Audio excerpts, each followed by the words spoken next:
संक्रमण ने एक बार फिर विकास योजनाओं पर असर डालना शुरू कर दिया। इस वित्तीय वर्ष के इस आखिरी तिमाही में इसका असर बजट पर कितना होगा, कैसे सरकार बजट खर्च करेगी, ये बड़ी चुनौती बन गई है।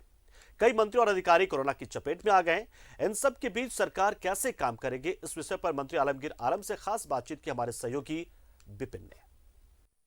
कोरोना का संक्रमण लगातार बढ़ रहा है। राज्य के कई मंत्री पॉजिटिव हैं, कई अधिकारी भी कोरोना संक्रमण की चपेट में हैं। ऐसे में एक बार फिर से सरकार की योजनाओं पर इसका असर पड़ता नजर आ रहा है।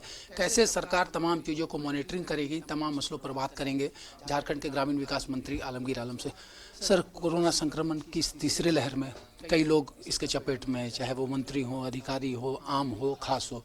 सरकार पे भी इसका असर ये दिख रहा है कि लगातार तीसरी वर्ष कोरोना जो है वो योजनाओं पर असर डाल रही है। ऐसा महसूस कर रहे हैं आप लोग? ये निश्चित तौर पर जब से हमारी सरकार बनी है, लगातार पहला स्टेज, दूसरा चरण, तीसरा चरण शुरुआत हो गया। और जिस तरह एक दो दिन लगा, सैटरडे और संडे, जो रांची प्रॉपर में 22 जिला में कम दिखाई दिया। जहाँ तक विकास की बात है, ऑफिस की बातें हैं, तो अभी तक 50% लोगों से ही हम लोग काम कराने की कोशिश कर रहे हैं।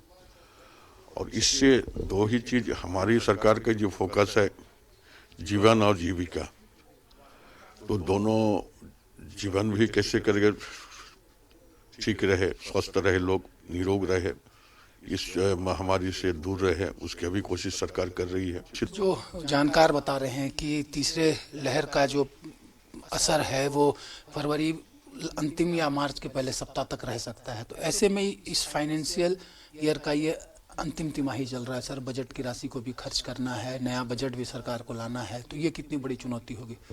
देखिए, सरकार के पास तो चुनौती है, बहुत बड़ी चुनौती है। ये महामारी में हम लोग का जो मैंने सोच और विचार था कि इस क्षेत्र में झारखंड राज्य को संवारना का जो काम हम लोग कर रहे थे, विकास की गति को तेज लाना, लोगों का जो कमी है उसको दूर करना, लोगों का नियोजन देना, ये सारी बात तो विगत दिनों में हल्का फुल्का प्रभावित हुआ है और इस बार भी प्रभावित होने के कागार में है।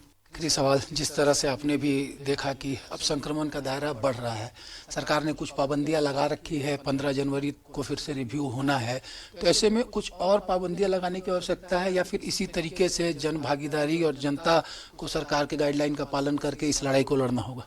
देखिए, निश्चित तौर पर मैंने एक बात को हमेशा इस बात को बार बार आपके प्रचार माध्यम से या टीवी माध्यम से, प्रिंट, इलेक्ट्रॉनिक दोनों से बराबर इस बात का हम जनता से अपील किए कि हमारा सबसे ज्यादा फोकस यही कि जनता को जागरूकता पैदा करके ये लड़ाई को सोशल डिस्टेंस या गाइडलाइन जो हमारी सरकार की है वो गाइडलाइन को पालन करे, तो निश्चित तौर पर इसको हम काम कर सकते हैं। ग्रामीण विकास मंत्री आलमगीर आलम, जिन्होंने साफ तौर पर कहा है कि कोरोना संक्रमण के वजह से असर तो जरूर पड़ेगा सरकार के कामकाज पर, लेकिन इस वित्तीय वर्ष का जो बजट है सरकार उसे पूर्णतः खर्च करने को लेकर कदम आगे बढ़ाएगी। और जिस तरह से ये संक्रमण लगातार बढ़ रहा है, तो आम लोगों से भी इन्होंने अपील की है कि सरकार की गाइडलाइन का पालन करें।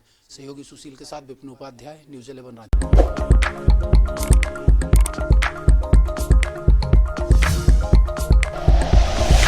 Like and share videos, subscribe करें हमारा चैनल और प्रेस करें बेल आइकॉन। न्यूज़ 11 भारत, सच है तो दिखेगा।